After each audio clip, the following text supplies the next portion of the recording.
Welcome to episode 284 of Real Health Radio.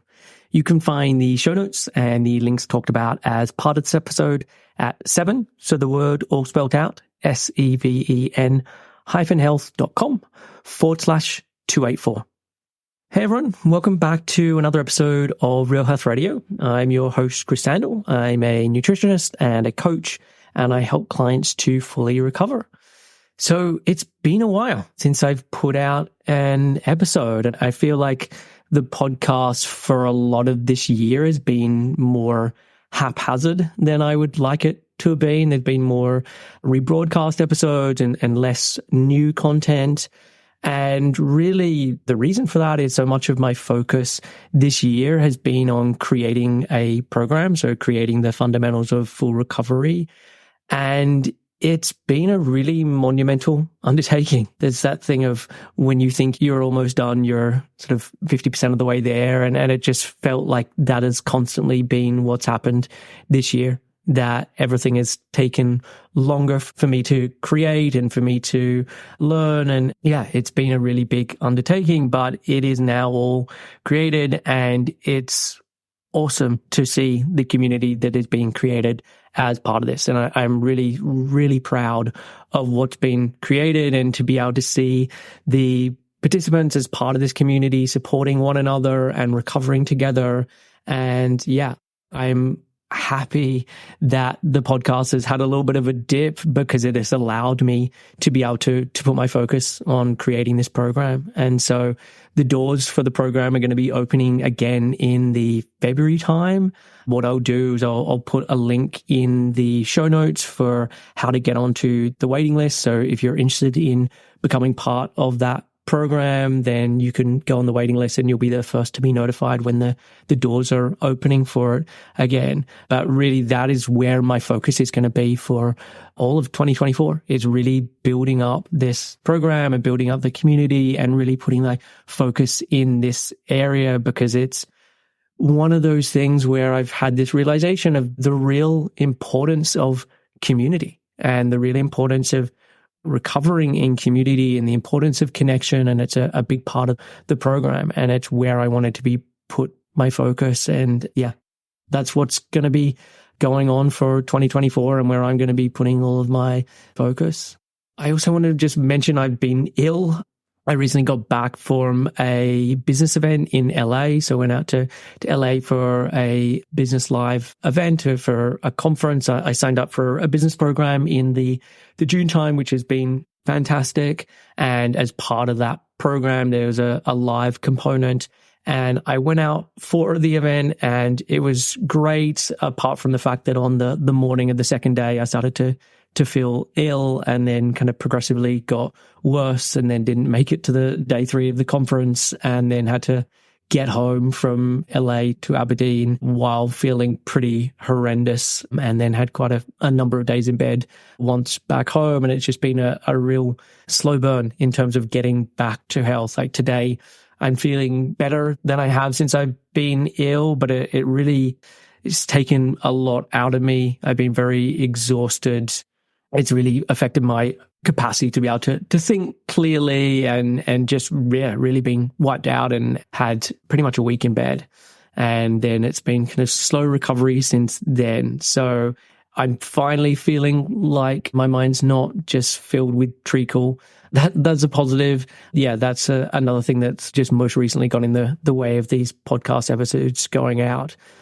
But really, I'm wanting to get back into the routine with this and have this be a weekly show, because I know how valuable it is. I get such lovely messages from people saying how useful particular episodes are. And I know with recovery that it's important to have this bubble, to have content or to have information coming in regularly that helps you to remember that you are on the right path, and to help support you in having certain messages that are reinforcing why you're doing what you're doing, because this can be very different to what you're hearing in your everyday life and what is going on in the media or what you're seeing in your social media feed. And so, yeah, I recognize how important my podcast or lots of other people's podcasts can be. And I really want to get back into that rhythm of putting things out on a really regular basis so that people can be depending on this information and using it to support recovery.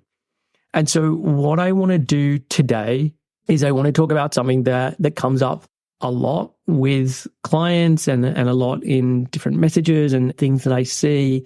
And this is the idea or the situation of binges in recovery, having binges start to occur during recovery. And this creates a lot of fear and it creates a lot of worry.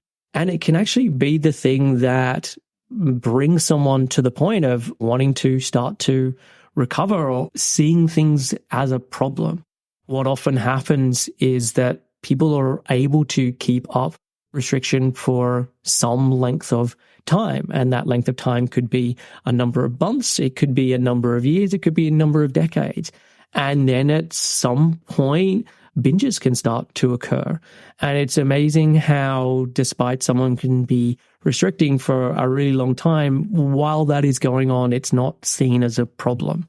It's only when the binges start to occur that an issue then is seen and that it's seen that, okay, now there's something wrong that is occurring. And this is often a common thing. And when people then start to look for support or look to recover, what I want to do, I just want to go through some different aspects connected to binges and binges in recovery and different things that come up connected to this.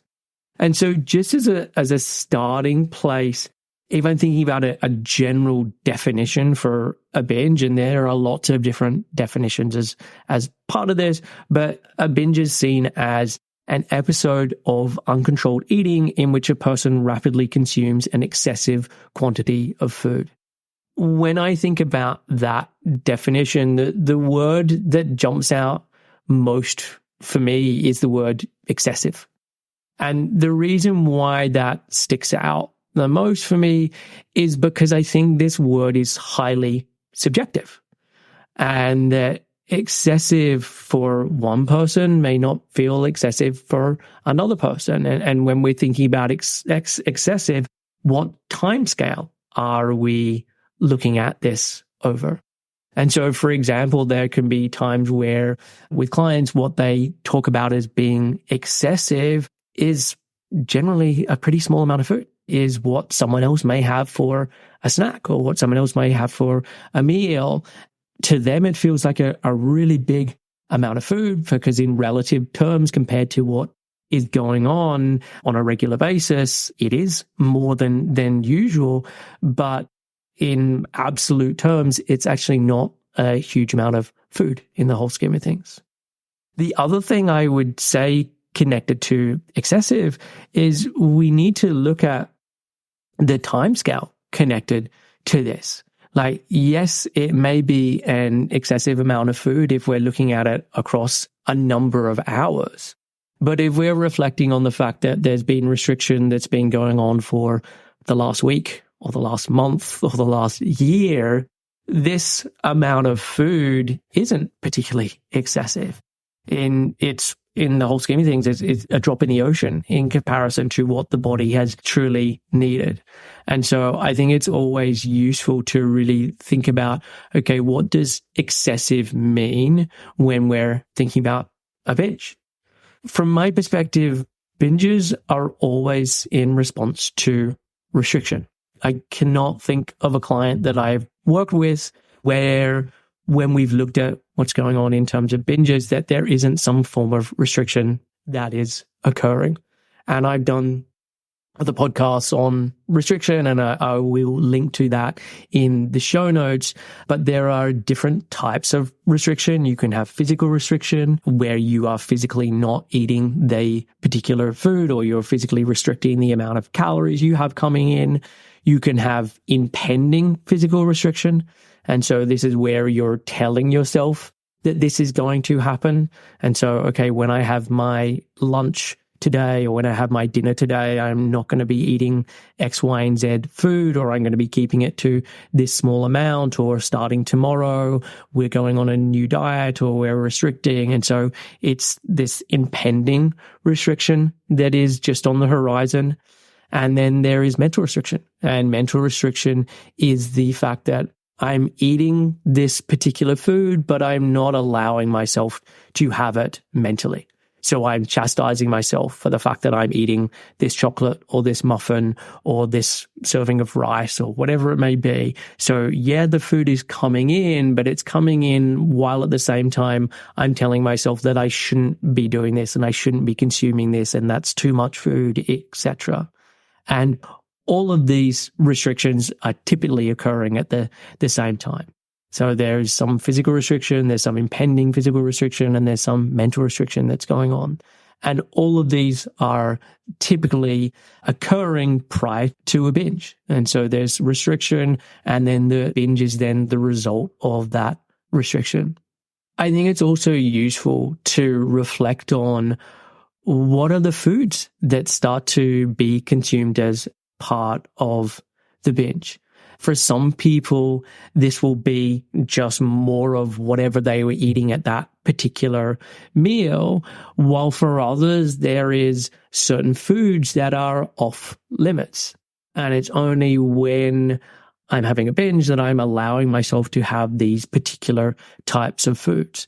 And so, again, this can be very much connected to physical restriction, to mental restriction. But I think it's useful and instructive to look at, okay, what are the foods that I'm eating when I'm having a binge? Am I allowing myself to have these foods as part of my general everyday eating? Because one of the ways when working with clients that I help them to overcome binges and for the binges to start to stop is to have more food freedom and to have more allowance. And typically this means, okay, let's look at the foods that you're ending up binging on and how do we bring these into your regular day-to-day? How do we have these in your house on a regular basis? And I know that can be very terrifying for people. And it feels like if I do that, there's just going to be more and more binges that are occurring. And that may be true in the very short term. But the problem is because of the restriction and making these foods off limits. It works until it doesn't.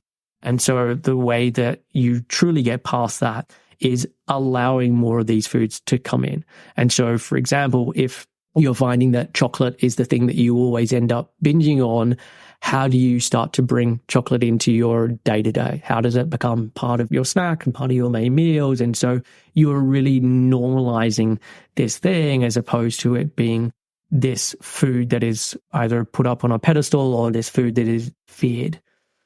I think it's also worth looking at when this is starting to occur in terms of the binges with recovery is differentiating between intentional binges and unintentional binges. The way I think about this, an intentional binge is where you intentionally go out and buy certain foods in advance of that binge. So there's almost like a decision of, I'm going to do this thing, and to do this thing, I need particular foods. And so I'm going to go and get that in advance, and then I'm going to come back and I'm going to have this binge. And so it's pre-planned, predetermined. You go into the experience knowing this is what I'm going to do. This does obviously occur as part of recovery and does occur as part of binges. What I tend to find is that this is less of the problem for most people. What tends to be more of the issue, especially if binges are starting to occur more in the recovery process. So I hadn't really been binging before recovery, and now it feels like this has started to happen. It's more of what I consider an unintentional binge. And an unintentional binge is where I was eating my regular meal or I was eating my regular snack, and then something started to change. And it could be that I noticed my eating started to get quicker than it was before, or I started to notice that I was I was nearing the end of what I had set out for myself, and I really wasn't full. And I was feeling like, if anything, I'm now hungrier than when I started, or I'm nearing the end of what I had planned for myself, and I'm just not feeling particularly satisfied. Like the food just doesn't feel like it's scratched the itch in the way that I wanted it to. And I'm now noticing I'm starting to think of other foods and other things that we have in the house. And so there is this shift that occurs while eating a snack or a meal that then results in a binge occurring. And I think that this is much more common as part of binges that occur in recovery. I think what is interesting and useful to notice as part of this unintentional binge is often there is this psychological component connected to it. And there is this feeling of, I have crossed some kind of line. I've crossed some kind of line because I've eaten too much, or I've started to eat the wrong types of food, or I'm starting to notice I'm eating too quickly. And there's this feeling of, I'm recognizing that I've done something wrong and that I'm doing something wrong.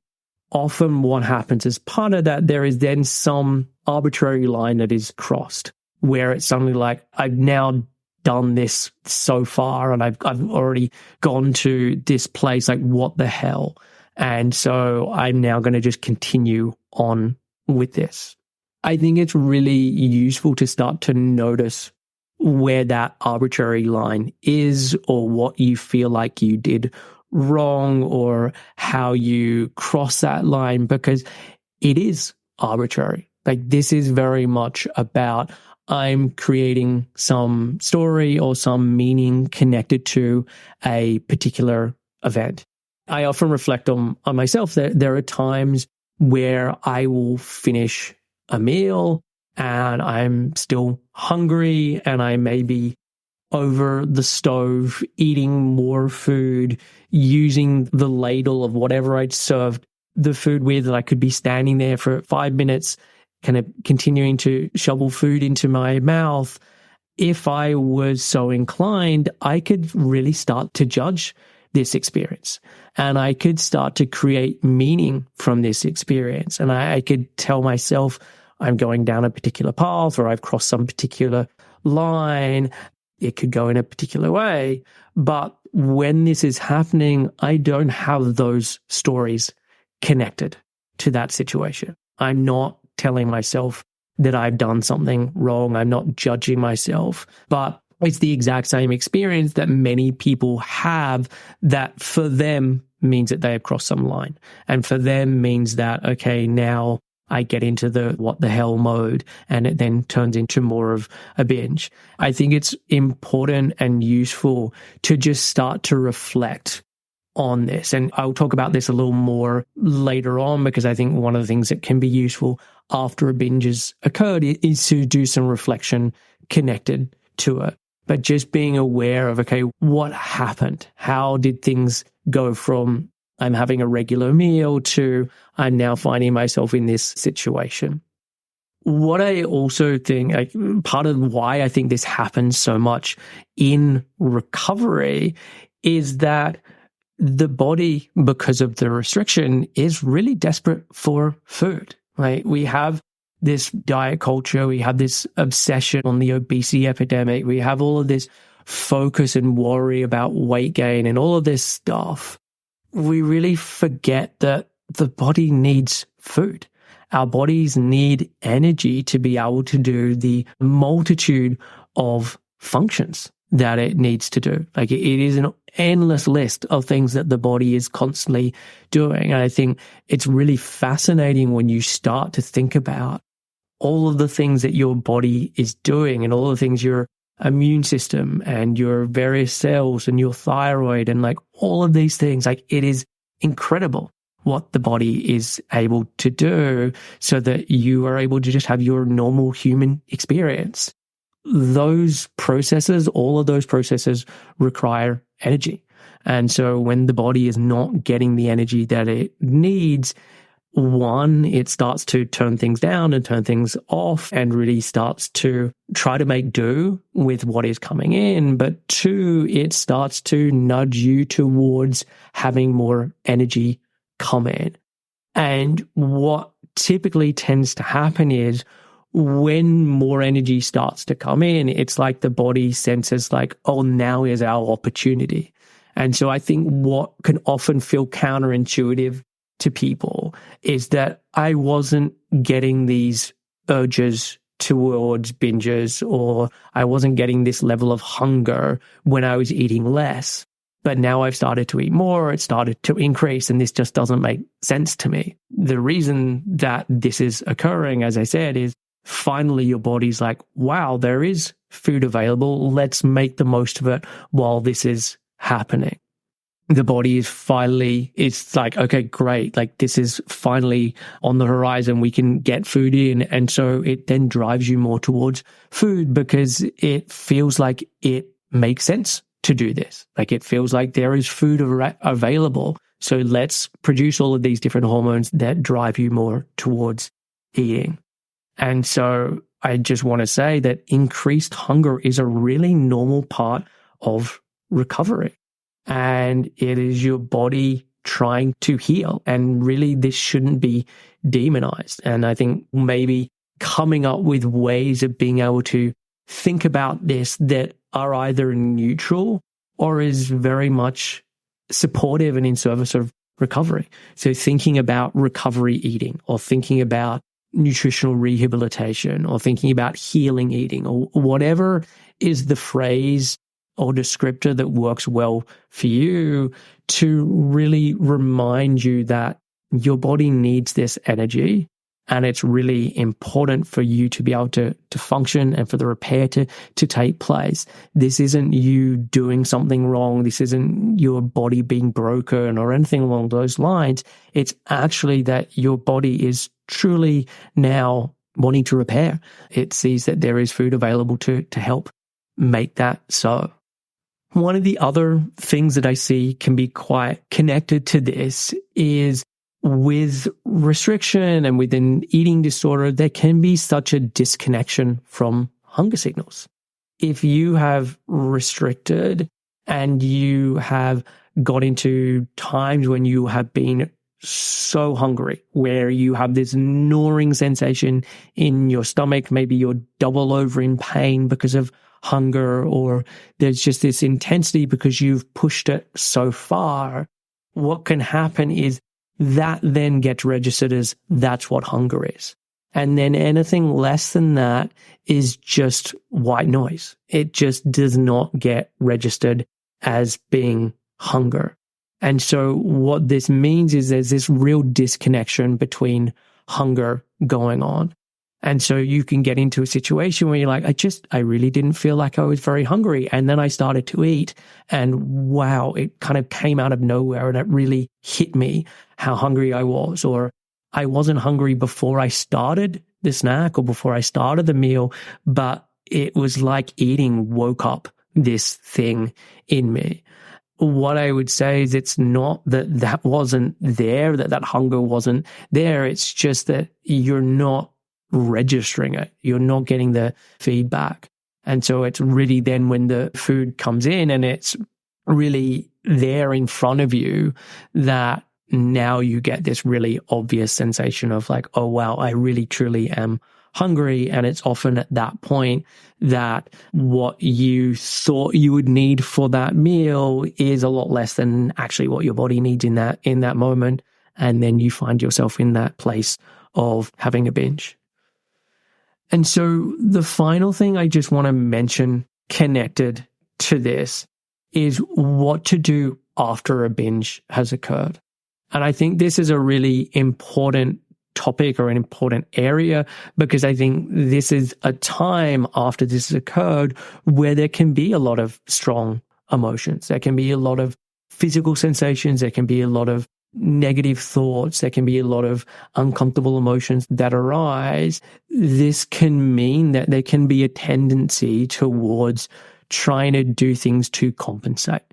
So it could be, okay, now I need to go and do exercise, or now I need to find some way of getting rid of this. So some form of purging, or it could be, okay, because this is happening from tomorrow, we're going to be reducing what we're eating even more, or all of these different ways that compensation can start to arise, or thoughts of compensation can start to arise. So I think the very first thing to do after a binge is really to scrap the plans to compensate. Because what this will do, if you do go down the compensation route, is it is just perpetuating this cycle. It's just creating a situation where you're going to get back into a place of restricting and being in a low energy state. And it's then going to make it more likely that the next time you have a meal, or the next time you come in contact with particular foods, that this thing is going to happen again. And so if the goal is, how do I truly have these binges stop? The first part of it is that it needs to have the compensation piece end, and that you need to be able to say, okay, this happened. There was more food that came in, and I'm not going to do something to compensate for this. So the next thing that you can do connected to this is you can journal. Journaling can be a really useful way of being able to deal with what has happened and deal with the different thoughts and feelings that are arising. You can journal simply about what happened, how you're feeling, and get all of that down. But you can also use certain journaling prompts to start to change where your thoughts are going and where you're putting your focus. And so you can use journaling prompts like, right now, I'm at least grateful for ... And you can talk about what you are grateful for. Or right now, I'm at least happy for ... And you can write what it is. Or right now, I can at least feel secure in knowing that.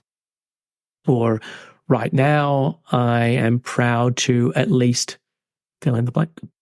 And just taking this time to sit with your feelings, but also, are there ways that you can start to look at, okay, despite this thing that has just occurred, what am I feeling grateful for? How do I feel secure? How can I feel happy, etc.? And the more that you're able to focus in that way, there will be things that start to come up that you can hold on to and be in contact with. The next one is showing yourself compassion and self-compassion.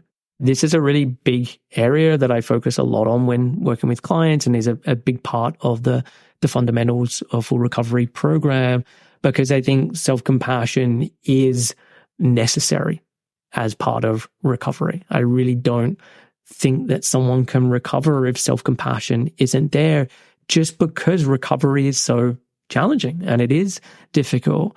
If when those difficulties arise, you're then beating yourself up and are treating yourself unkindly, it just adds fuel to the fire. And so really being able to show yourself self-compassion by being able to say that, look, suffering is part and parcel of being a human. What I'm going through is a universal experience, and some of the details may be different from person to person, but it makes sense. And we all make mistakes. We all struggle, and we all have our challenges. And this is not that I'm a flawed human being. This is what it means to be a human.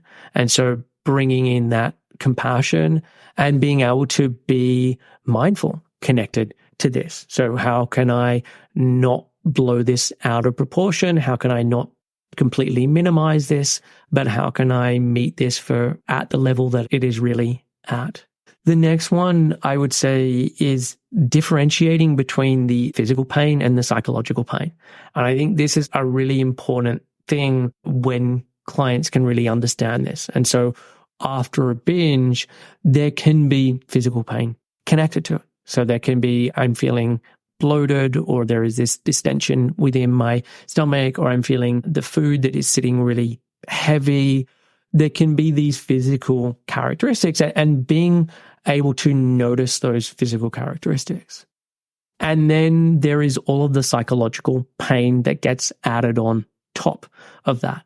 And so this could be all of the different thoughts of like, why did I do this again? I'm such a failure? What if this keeps happening? What's going to happen in terms of my weight? What would happen if my partner was here when this happened? Like all of these different thoughts, and they're typically thoughts connected to the future, connected to the past. They can be about expectations. They can be about judgments, but there's all of this extra pain that gets added on top of this. And typically when we start to look into this, when I'm working on this with clients, is what they notice is that the physical sensation is probably about 10% of it.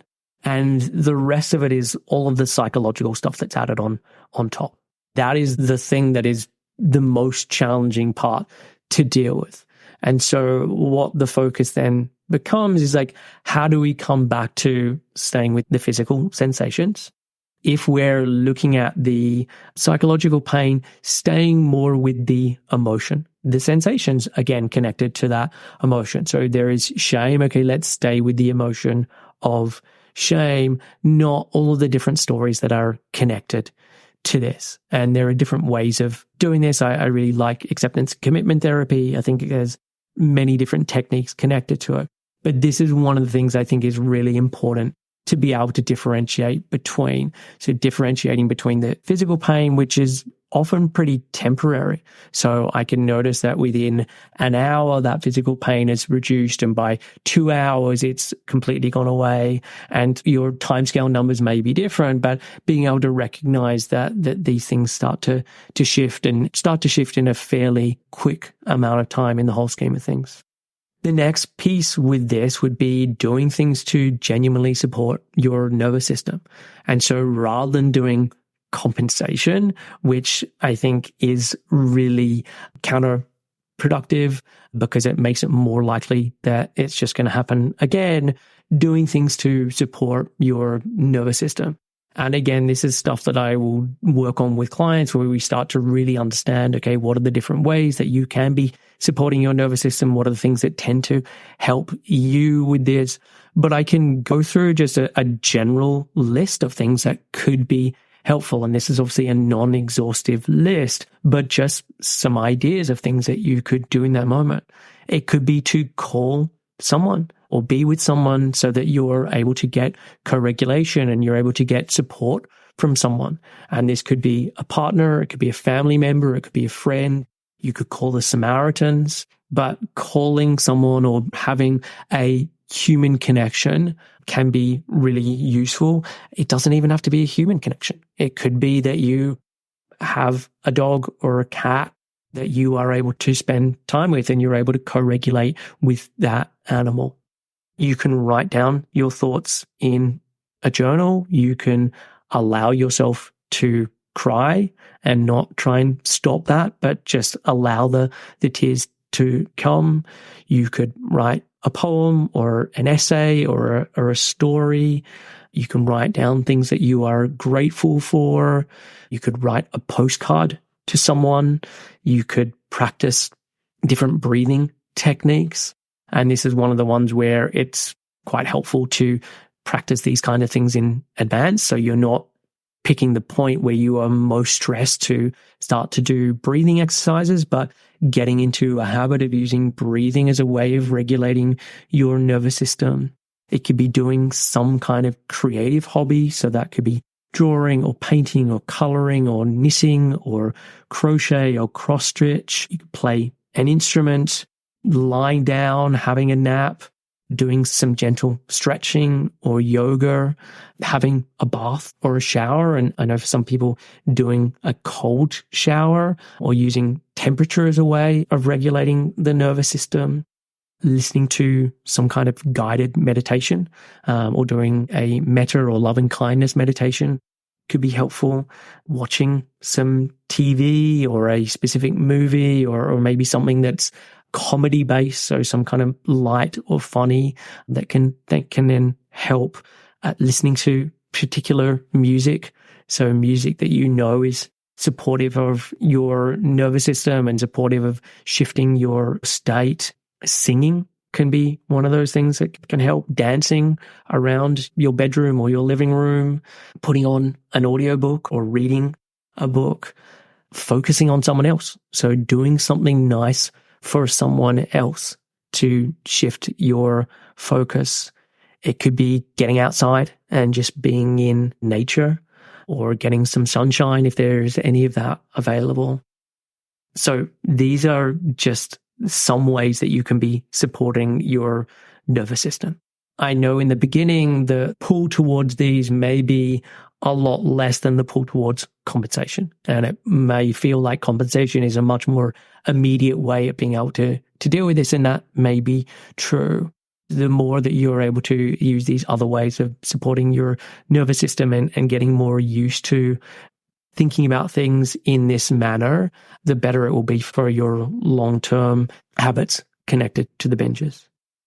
And the final thing I want to mention and thing that you can do with this is starting to do a bit of a review connected to this. And you can do this immediately after it happens, or it might be this is something I want to do the next day, but just doing some reflecting on this. I often find that you're wanting to look for, okay, where is the chain or the weak link or the first chain of event that led to the binge? And so I'll use thing called a behavior awareness worksheet. And what you can start to do, and you can pick whatever you want as the starting point, whatever feels most relevant. So it could be, I want to go back 2 hours before the binge started, or actually I want to go back 24 hours before the binge started. And just starting to notice, okay, what are some different things that were occurring during that time? And you can then pick different time intervals. So it might be, okay, I'm going to start 12 hours before it happened, then 6 hours before it happened, then 2 hours before it happened, then 10 minutes before it happened. And at each of those steps, looking at, okay, what was going on? Are there any particular events that are occurred? Are there anything that stands out for you? What was going on in terms of your emotional state? What was going on in terms of your level of hunger? What was going on in terms of the kinds of thoughts and feelings that were coming up? And really starting to just analyze these things. And typically when I do this with clients, what they'll discover is, oh yeah, yesterday I didn't sleep particularly well. And so when I woke up this morning, I was already feeling a little bit off. And that was kind of the first chain in this link. Or actually, when I reflect, this last week, I've been a lot more restrictive with my eating. I had been including more of these foods, and now I stopped including those foods because I was becoming a little bit more fearful. And that was what started to go down this route. And so really using this not in a judgmental way, not in a way that is meant to be shaming yourself for like, why did I do this again? But more just, let's look at this scientifically, or let's look at this objectively and start to notice, okay, what are the patterns that lead to this? Because the more that you do this, the more that you can start to recognize, okay, these are the things that tend to make this event more likely to occur. And so that is it in terms of what I wanted to cover as part of this episode. As I said, I know binges are a really common thing that occur as part of recovery. And I really want to take the stigma away from this. I don't think that it is bad that a binge is occurring. This is telling you that you need more energy, and it's your body trying to get you to have more food come in to support yourself. So I really want to highlight the fact that I want to take the stigma away from the fact that this is happening, and also look at how you can be doing things in your day-to-day meals so that actually you don't find yourself having this situation occur. Or when it does start to occur in terms of I'm noticing I'm hungrier, I'm noticing I'm eating more, that there's an allowance there.